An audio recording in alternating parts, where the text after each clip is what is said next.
Do y'all think another Great Depression is coming?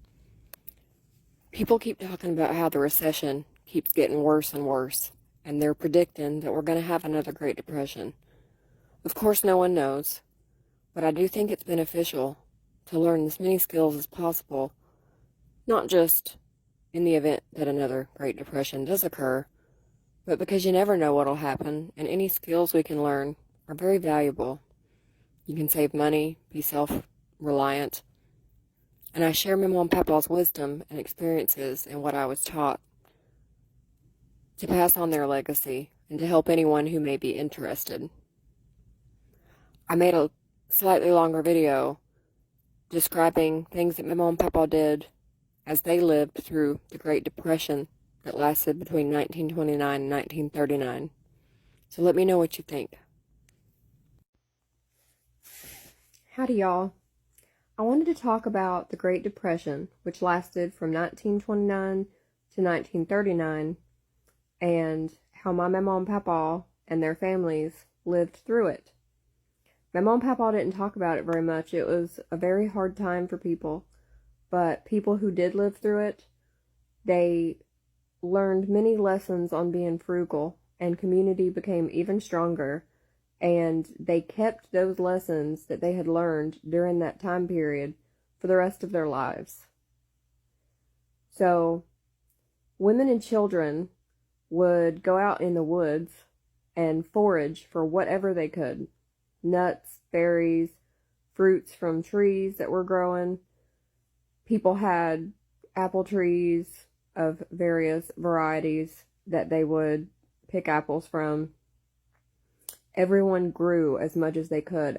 My Mamaw had all of her land that was possible. She had it covered in crops. Anything that they could grow, anywhere that they could grow, they grew these crops. And they tended to their garden daily and took great pride in it.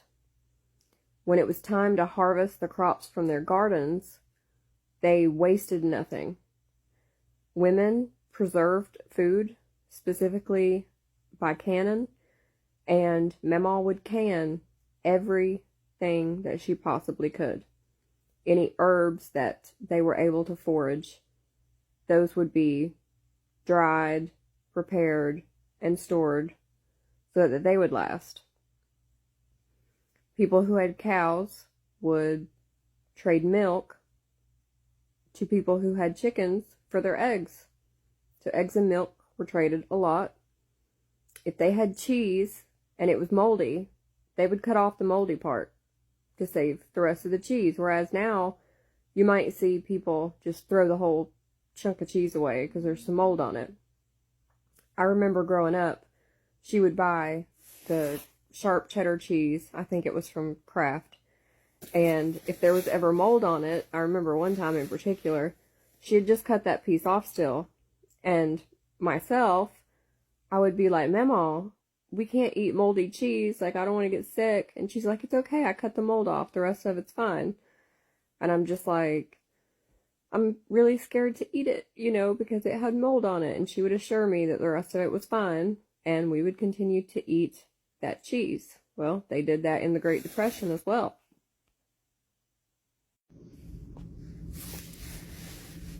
Both women, children, and also men all had to be innovative and try to make money. So you'd see kids selling crops that they had extras of on street corners or under an overpass.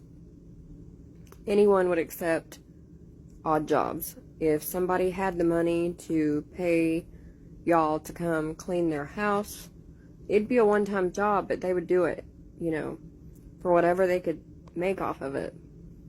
Mamaw and Papaw, neither one had their money in banks.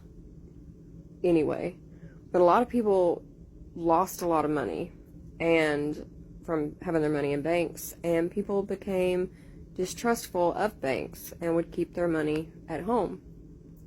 So Mamaw would make her own soap, and she would actually sell that to some people who couldn't or didn't want to, that had the extra money. Nothing was wasted. Clothes had to last as long as possible. So everybody learned how to mend their clothes. When it was cold, people would take, if they had a tattered blanket, they didn't throw it away, they repurposed it, and they would line their coats with blankets on the inside, cut the pieces out to fit and sew it in.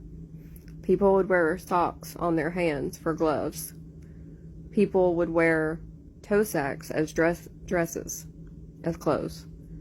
Like old feed sacks. They would make them into clothing.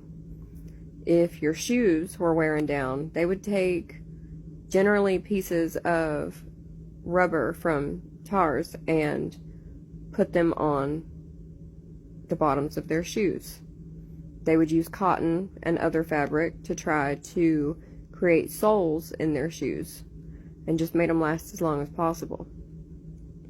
And things that could be glued or taped up, they did that. If it was hot, my mom said they'd take like an old sheet or something and wet it, hang it over the door, and like the screen door, leave the screen door open where the air could come in, and it would slightly cool the air down because of the moisture in the sheet. So for me, growing up, it was the same thing. Nothing was wasted. Everything was repurposed, if it could be, donated, and only truly trash would get thrown away. People still traded veggies, bartered, went in together to get a cow, and they lived that way the rest of their lives.